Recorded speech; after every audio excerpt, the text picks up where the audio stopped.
You've seen the movies, right? The fancy dinners, the sharp suits, the sudden bursts of violence.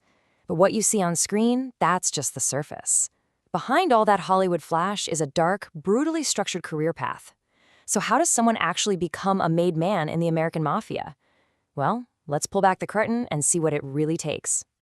See, this whole journey, it doesn't start with some big ceremony or a secret handshake. Nope. It begins years before that, on street corners, in the back of smoky social clubs. It starts with you being watched, judged, and tested long before you even realize you're on the path. And make no mistake, the organization you're trying to get into, this isn't just some street gang. This is La Cosa Nostra, this thing of ours. It's a massive network of families with its own history, its own hierarchy, and a strict code that's kept it going for a century. You're trying to get into the big leagues. Okay, so your first step on the ladder isn't as a member, not even close. You start out as an associate. Basically, you're on the outside looking in. You're useful, for sure, but you are not family. This is your audition. And trust me, it can go on for a very, very long time. You can tell everything about your status just by how you're introduced. It's all in the code. If a made man introduces you to another made man as a friend of ours, he's signaling to everyone that you're just an associate. You work with them, but you're not one of them. But if he says, he's a friend of mine, that changes everything. That means you are family. You're a made man. It's a tiny difference in words, but it's the difference between being expendable and being protected. While you're an associate, you're in a constant, unspoken job interview. First test, can you earn? The family is a business, first and foremost. Your job is to bring in cash, and you better not be skimming off the top. Second, how do you handle pressure? When a deal goes bad, do you lose your cool or do you stay calm? And the third test, the most important one of all, can you keep your mouth shut? If the cops pick you up, are you going to talk? This one's the real deal breaker. And let's be crystal clear about your position here. As an associate, you have zero rights, literally none.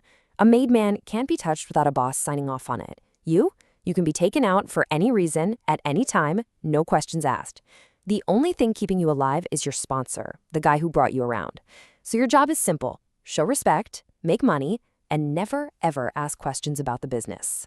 So let's say you've done it. You've proven you're a top earner, you're cool under fire, and you know how to keep quiet.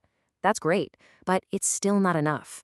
To get inside, to truly become part of the family, there is one final bloody price of admission.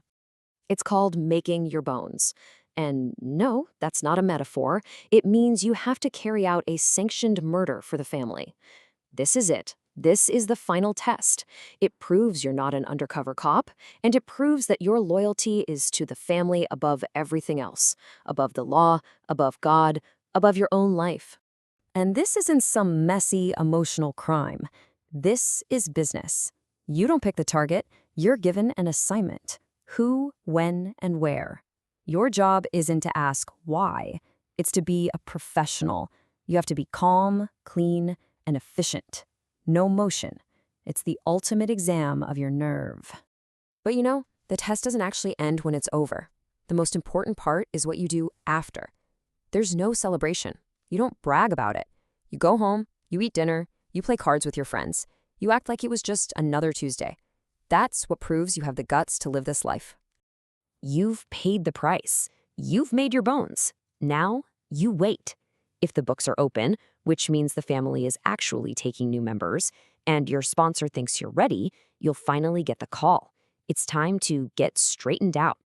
And that call, it changes your entire life. You don't get details. You're just told, put on a suit. Be ready. Someone picks you up. You have no idea where you're going, and you're taken to some private place, a basement, the back of a restaurant, where the boss and the capos are all waiting for you. The ceremony itself is this incredibly serious, secret ritual.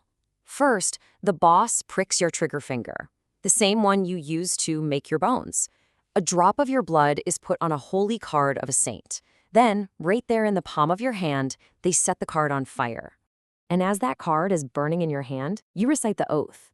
If I betray my brothers, may I burn in hell like this saint. This is a blood oath, for life.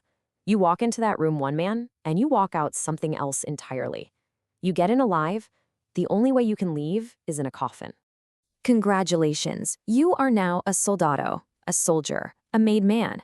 You are finally, truly on the inside. You're protected, untouchable. But that protection comes with a heavy price. You now answer to a crew boss, a capo, and you have to kick up money to him every single week. And that code of silence, omerta, it's absolute.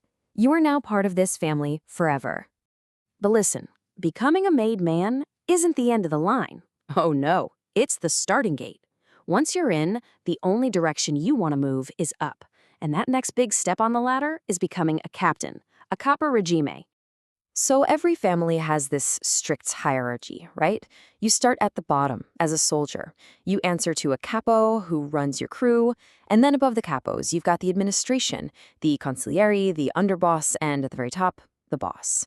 Your goal now is to become one of those capos. The best way to think of a capo is like a manager, or even the CEO of a criminal enterprise. He runs his own crew of soldiers and associates.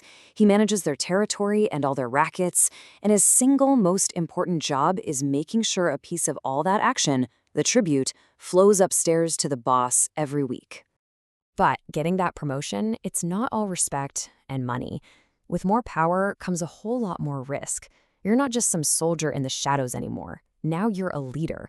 Now your name is on FBI wiretaps. You're a high-profile target for the feds, for rival families, and maybe even for guys in your own crew who want your job. And believe it or not, sitting above all the individual family bosses is something called the commission.